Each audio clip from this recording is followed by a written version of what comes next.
ابو بکر صدیق رضی اللہ تعالیٰ عنہ نے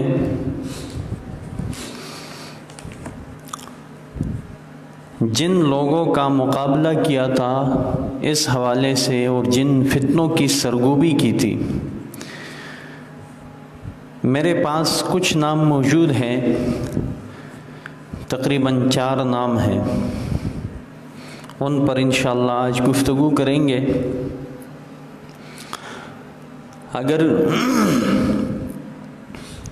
پوری ہوئی گفتگو تو ٹھیک ہے، ورنہ اس کا کچھ حصہ انشاءاللہ اگلے جمعے کو بیان ہوگا۔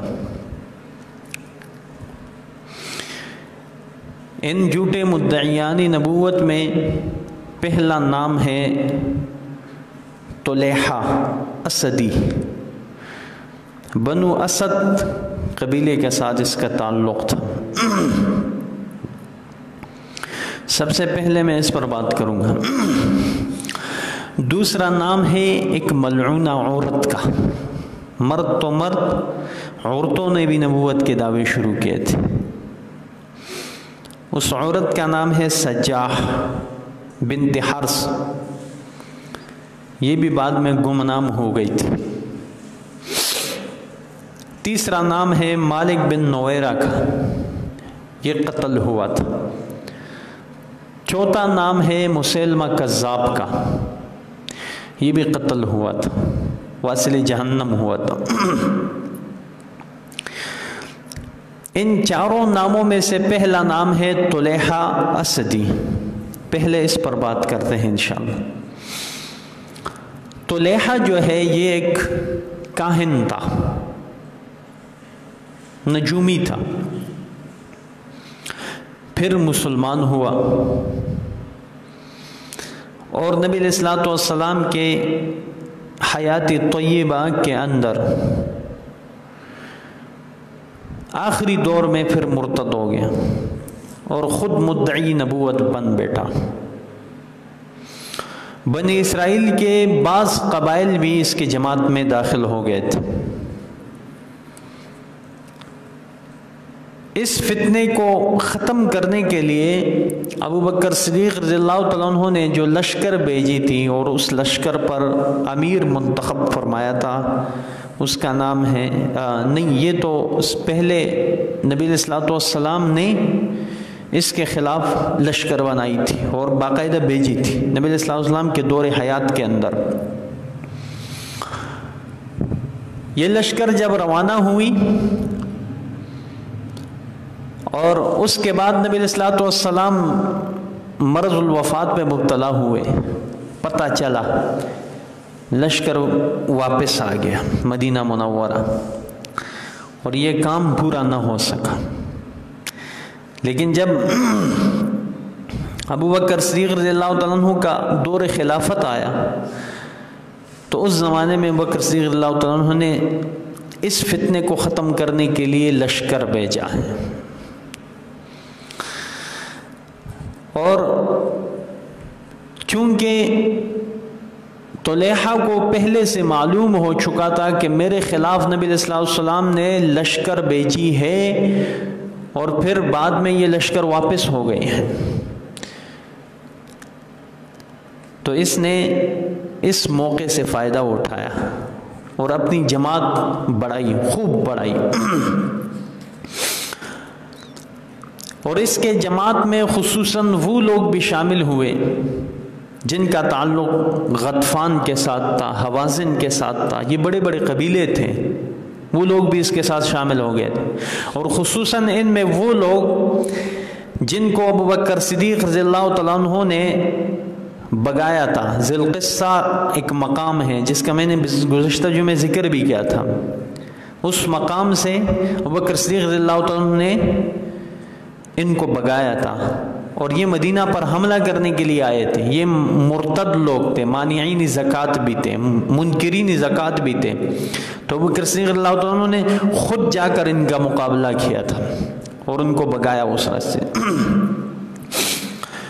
تو یہ ذلیل ہو کر واپس گئے تھے، نامراد ہو کر۔ تو جب ان لوگوں کو بھی طلیحہ کا پتہ چلا کہ اس نے بھی نبوت کا دعویٰ کیا ہے، تو یہ حوازن اور غطفان یہ قبائل بھی طلیحہ کے ساتھ مل گئے اور اس کی جماعت بڑھ گئی۔ بہرحال جب ابو بکر صدیق رضی اللہ تعالیٰ عنہ نے اپنے دور خلافت میں اس فتنے کے خلاف لشکر روانہ فرمایا، اس لشکر کا امیر مقرر فرمایا کس کو؟ خالد ابن ولید کو رضی اللہ تعالیٰ عنہ، جس کا میں نے گزشتہ جمعہ ذکر کیا تھا۔ خالد ابن ولید،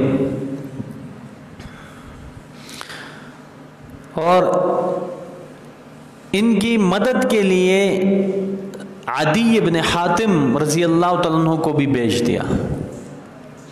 عدی ابن حاتم وہ صحابی ہے جو مشہور زمانہ خاتم طائی کا بیٹا ہے۔ خاتم طائی 9 ہجری میں مسلمان ہوا تھا، اس کی بہن پہلے مسلمان ہوئی، گرفتار ہوئی تھی، حضرت علی رضی اللہ تعالیٰ عنہ نے ان کو گرفتار کیا تھا، اس میں اس کی بہن بھی تھی صفانہ رضی اللہ عنہ۔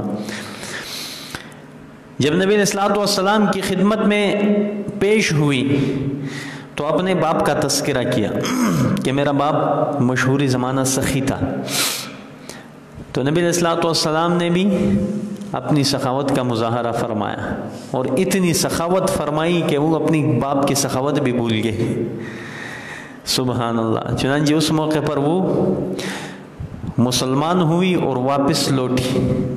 جب اس کے بھائی کو پتہ چلا، عدی ابن حاتم کو، تو سوچنے لگا کہ کیا میرے باپ سے بڑھ کر بھی کوئی سخی ہو سکتا ہے؟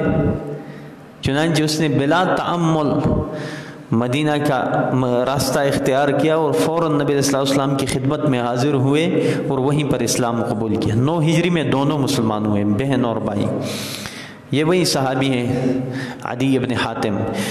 تو ابو بکر صدیق رضی اللہ تعالیٰ عنہ نے خالد بن ولید کے ساتھ عدی ابن حاتم کو بھیج دیا کہ جا کر اس فتنے کی سرکوبی کر لو اور اس فتنے کا خاتمہ کر لو، طلیحہ کو قتل کر لو۔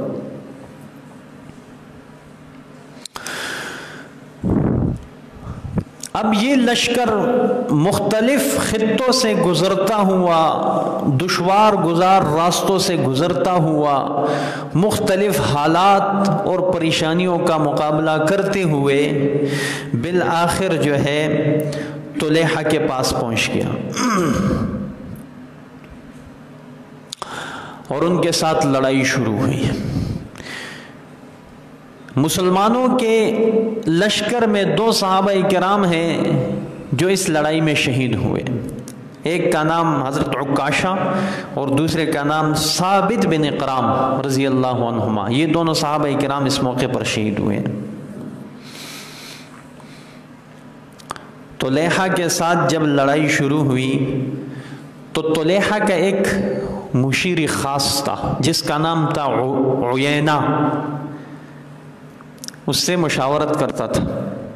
عیینہ بھی بعد میں مسلمان ہوا ہے، طلیحہ بھی بعض تاریخی روایت کے مطابق مسلمان ہوا ہے۔ تو عیینہ نے جب اپنے لشکر کی پسپائی اور ذلت دیکھی تو فوراً طلیحہ کے پاس آیا اور کہنے لگا آپ پر کوئی وحی آئی ہے کہ نہیں؟ آپ تو نبی بن بیٹھے ہیں، آپ نے تو نبوت کا دعویٰ کیا ہے، کوئی وحی آئی ہے کہ نہیں آئی؟ کہنے لگا بس آپ اپنے کام سے کام رکھو، لڑائی جاری رکھو۔ چنانچہ وہ لڑتے رہے، پھر آئے، وہ عیینہ پھر آیا اس طلیحہ کے پاس، ملعون کے پاس، پھر اس نے وہی جواب دیا، 2-3 دفعہ یہی جواب ملا۔ آخر میں جب طلیحہ سمجھ گیا کہ مجھے چھوڑنے والا نہیں ہے تو عیینہ سے کیا کہا کہ ہاں ابھی میرے پاس جبریل آئے تھے اور مجھے یہ کہہ کر گئے ہیں کہ آپ کے ساتھ وہی ہوگا جو آپ کی قسمت میں لکھا ہے، وہی ہوگا جو آپ کے قسمت میں لکھا ہے۔ یہ بات سنتے ہی عیینہ طیش میں آ گیا اور کہنے لگا یہ جھوٹا ہے، یہ بڑا لعین ہے، جھوٹا ہے۔ لہٰذا سب لشکر والے سن لو، میں تو یہاں سے جانے والا ہوں، میں اس کے ساتھ حمایت نہیں کرتا، یہ جھوٹا ہے، ہمیں خواہ خواہ مروا رہا ہے، اور آپ لوگوں کی مرضی ہے، لڑنا چاہتے ہو تو لڑو ورنہ آپ بھی چلے جاؤ۔ چنانچہ لشکر میں اکثر مرتد لوگ جتنے بھی تھے وہ سب کے سب بھاگ گئے۔ عیینہ اور اسی طرح یہ کیا نام ہے، طلیحہ جس نے نبوت کا دعویٰ کیا تھا، یہ طلیحہ بھی شام کی طرف بھاگ گیا۔ جب اس کے قبائل، دیگر قبائل مسلمان ہوئے، سب قبائل تقریباً اکثر لوگ مسلمان ہوئے، تو طلیحہ بھی مجبور ہوا کہ میرے لیے اب کوئی راستہ ہی نہیں بچا ایمان لانے کے علاوہ۔ چنانچہ اسی حالت میں ابو بکر صدیق رضی اللہ تعالیٰ عنہ، حضرت عمر رضی اللہ تعالیٰ عنہ کے دور خلافت میں یہ مسلمان ہوا تھا طلیحہ، بعض روایات سے یہ معلوم ہوتا ہے۔ اور عیینہ جو ہے یہ تو اس موقع پر گرفتار ہوا تھا، عیینہ تو اسی موقع پر گرفتار ہوا اور سیدھا اس کو لے جایا گیا ابو بکر صدیق رضی اللہ تعالیٰ عنہ کے پاس مدینہ منورہ، وہاں جا کر اس نے بڑی خواری کے ساتھ اسلام قبول کیا، اس عیینہ نے۔ بہرحال یہ کچھ نام تھے، ایک طلیحہ اور اس کا مشیر خاص عیینہ۔ طلیحہ نے تو نبوت کا دعویٰ کیا تھا، تو اس کا خلاصہ یہ ہوا کہ طلیحہ پہلے تو مسلمان تھا، پھر مرتد ہو گیا، کاہن نجومی تھا، اور پھر اس کے بعد نبوت کا دعویٰ کیا، اور پھر لڑتے لڑتے لڑتے مختلف حالات سے گزرتے ہوئے حضرت عمر رضی اللہ عنہ کے دور خلافت میں جا کر دوبارہ مسلمان ہوا۔ یہ میں اختصار سے کام لے رہا ہوں ورنہ تفصیلات بہت زیادہ ہے، لیکن وقت اجازت نہیں دیتا۔ اس کے علاوہ دوسرا نام آتا ہے عورت کا، ملعونہ عورت، سجاح بنت حرس نامی، یہ ایک ملعونہ عورت ہے، اس نے عورت ہو کر بھی نبوت کا دعویٰ کیا تھا، نعوذ باللہ۔ اور اس کے ساتھ ایک دوسرا شخص ہے گستاخ رسول، جس کا نام ہے مالک بن نویرہ، اس کا تعلق بنو تمیم کے ساتھ ہے، مالک بن نویرہ کا۔ اور اس کے بارے میں روایات میں، تاریخی روایات میں ہے کہ اس نے نبی علیہ الصلوۃ والسلام کی وفات پر خوشی منائی تھی، مالک بن نویرہ نے، بنو تمیم کے ساتھ اس کا تعلق تھا۔ اسی زمانے کی یہی دوسری عورت سجاح نامی، اس نے بھی نبوت کا دعویٰ کیا، اور پھر اس کے بعد 4000 کا لشکر لے کر مدینہ پر حملہ کی تیاری کی، 4000 لشکر کے ساتھ، لیکن پھر آپس میں ان کا اختلاف ہوا، جس کی وجہ سے ان کا وہ پروگرام تو ملتوی ہو گیا، آپس میں لڑ پڑے، بنو تمیم کے ساتھ لڑی، یہی عورت اپنی لشکر کو لے کر بنو تمیم کے ساتھ لڑی، پھر بنو تمیم نے اس عورت کو شکست دی، اور یہ شکست خوردہ حالت میں پھر بنو تمیم کے ساتھ اس نے مصالحت کی کہ اس کے پاس کوئی دوسرا راستہ نہیں تھا، کیونکہ مالک بن نویرہ بہت کام کا آدمی تھا، اس کے لیے مرتد، اس کے لیے بہت کام کا آدمی تھا۔ اور اسی دور کا ایک شخص مشہور جھوٹا اور لعین، جس کا نام ہے مسیلمہ کذاب، یہ تینوں ایک زمانے کے لوگ ہیں، مسیلمہ کذاب، مالک بن نویرہ اور سجاح نامی عورت جس نے نبوت کا دعویٰ کیا۔ مالک بن نویرہ نے تو نبوت کا دعویٰ نہیں کیا تھا، البتہ مسیلمہ کذاب اور سجاح نامی عورت نے نبوت کا دعویٰ کیا۔ جب ان دونوں کو پتہ چلا، بلکہ تینوں کو، مالک بن نویرہ، سجاح عورت اور اسی طرح مسیلمہ کذاب، تینوں کو پتہ چلا کہ ہمارے خلاف خالد ابن ولید نے تیاری کی ہے، وہ لشکر لے کر ہمارے خلاف حملہ کرنے کی غرض سے آ رہے ہیں، تو انہوں نے آپس میں مصالحت کی اور ایک بن گئے کہ ہماری آپس کے اختلاف سے کچھ نہیں بنتا، ہم ایک ہو کر مسلمانوں کا مقابلہ کیوں نہ کریں۔